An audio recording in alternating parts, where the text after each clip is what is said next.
Okay, so now we're on to 13-4 dimension changes, okay? Remember, ignore the date. So first of all, we got to talk about what dimensional changes are.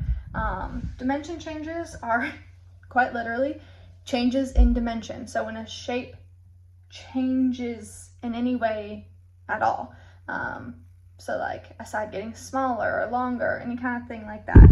And so we're going to be focused on proportional dimension changes, okay?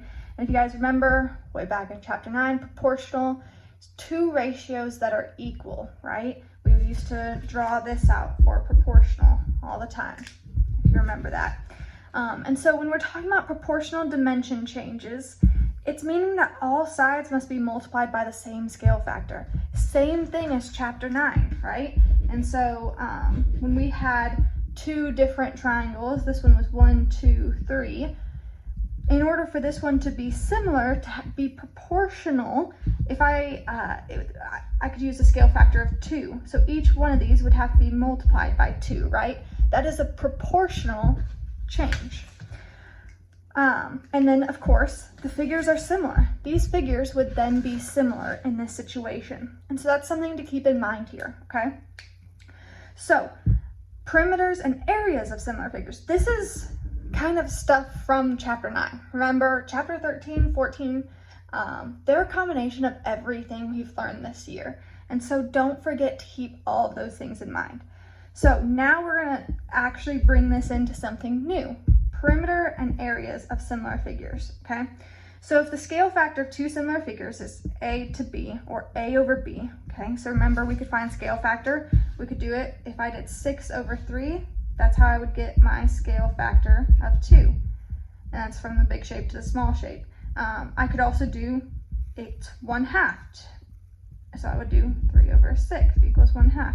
Remember, there's always two scale factors in theory, but it's whatever shape you're going to and from. So keep that in mind, okay? So if the ratios of their perimeters is A over B. Now remember, perimeter, you're just adding up all the sides, okay? So we would add up all these sides.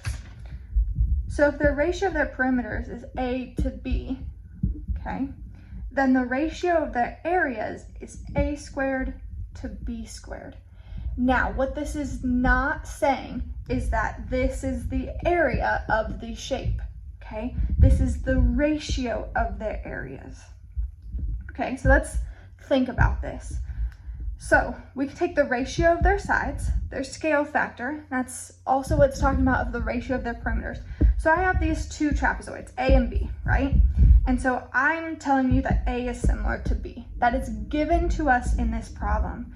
So the ratio of the sides is 6 to 8, okay? And if we wanted to do B to A, we could do 8 to 6, doesn't matter. I'm gonna reduce that to 3 over 4. Now, am I saying that this perimeter is 3 and this perimeter is 4? No, I am not. That's not what these numbers are. It is a ratio, okay? It is not the actual measurement of those. Especially when we reduce the fraction, you can't just say that these are the numbers, okay? It's the ratio, which then gets us to the ratio of the areas.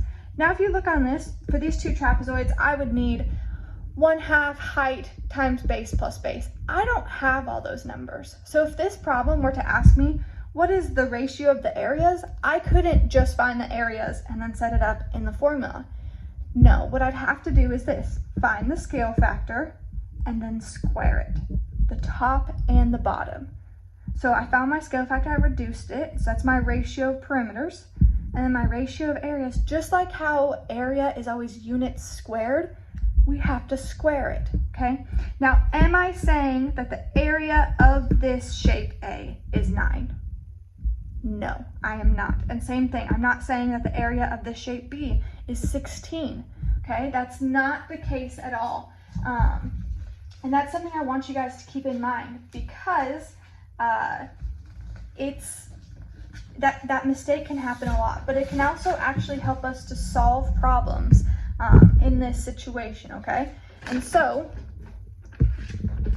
let me show you guys that in an example. I'm going to take a picture of this and put it on Instagram.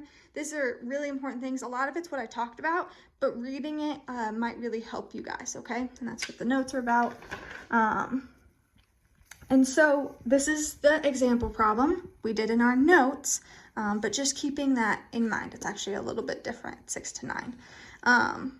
But now this is the problem I want to talk about.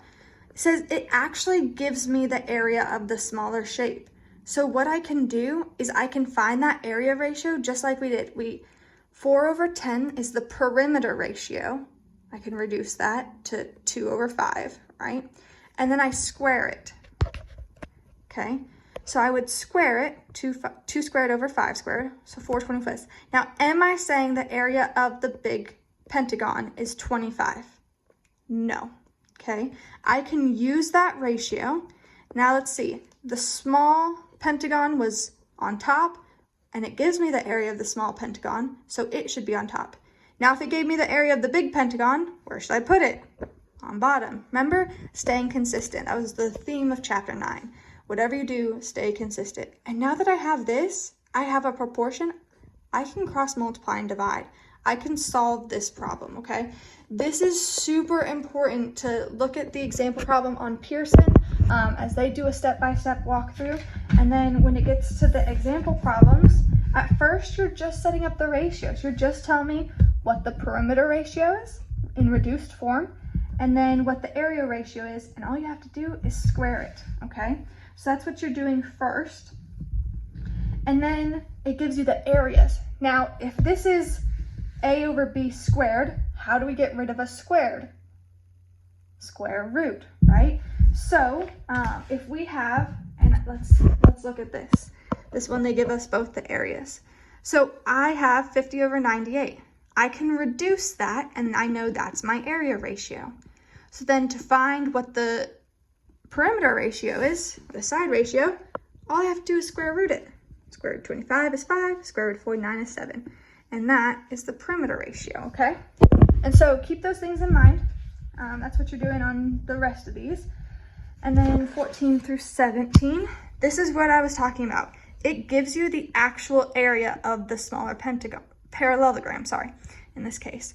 So we could find the perimeter ratio, square it to find the area ratio, use the area ratio to solve the problem like they did in example problem 3. Set up a proportion. Okay, so this section is pretty new stuff in the sense that it's combining a bunch of old stuff. And so we're using similarity, we're using it in a new way, okay? And we're using area, something we just learned how to do for special shapes, and using it in a different way, okay? And so I want you guys to think about that, try those out. Thank y'all.